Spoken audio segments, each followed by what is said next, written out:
Well, joining me now is a man who's been through a very tough time recently. I know about these things.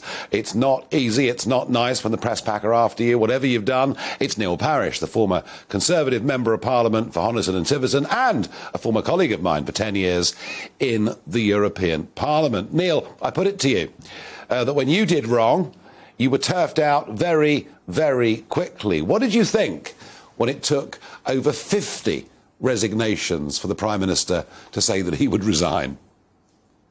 Yeah, I mean, I think probably in a slightly different league to the Prime Minister, Nigel, but I think it was probably the Whip's office that I was more concerned about, dare I say it, than the Prime Minister. But, you know, you've got to get over it. You make the right decision. You go cleanly, and I've got to get on with life. But I've still got the political blood in me. I like to sort of commentate on what's going on in the world. So it's great to be on your show this evening. So, Neil, I mean, what we're talking about tonight is he's going as soon as the next, man or woman becomes Conservative leader and Prime Minister. Do you think he should be allowed to stay on in number 10 during that period of time, or do you think he should go immediately and perhaps Dominic Raab or somebody else step up as an interim Prime Minister?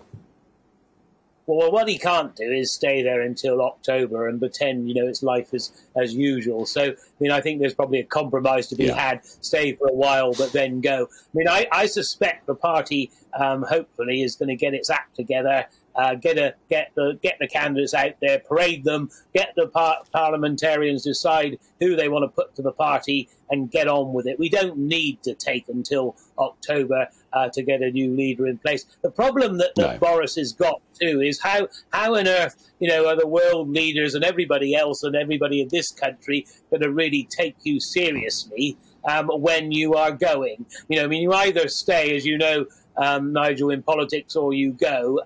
His resignation speech was interesting, wasn't it, today? Because it was quite difficult to work out whether he'd resigned or not, really. And I think he has got to face up to the fact that he's lost. He's lost confidence in the party. I actually have a lot of time for Boris, but the trouble is he was quite good on the big picture, but he became a sort of stranger to the truth in the end. And, of course, that's what, got him. And it was no good for him keeping on. Well, I do the big jobs well, Well, I mean, I've said this before on many things lately.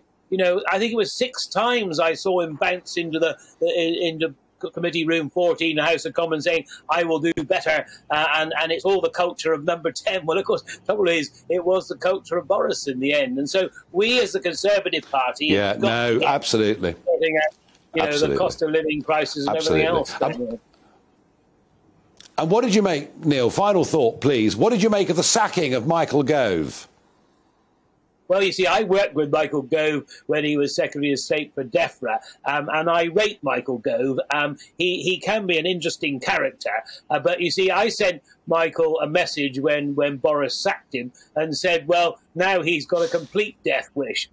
See, I always refer to Michael as the Duke of Buckingham. He's got a series of troops there, and he will move them on or off the battlefield. And he is better on your side than off your side. And so, in political terms, but it was a shootout, wasn't it? At the OK Corral, it was who got their gun out first. Was Michael Gove going to resign, or was Boris going to fire him? And you could see this was a real final political drama, which I think probably was the very final straw for Boris.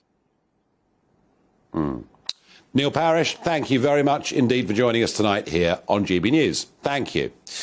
6 times, Neil Parish said, 6 times the Prime Minister goes into Committee Room 14 and says, I'm really sorry to the troops, I must do better. In the end, they gave up.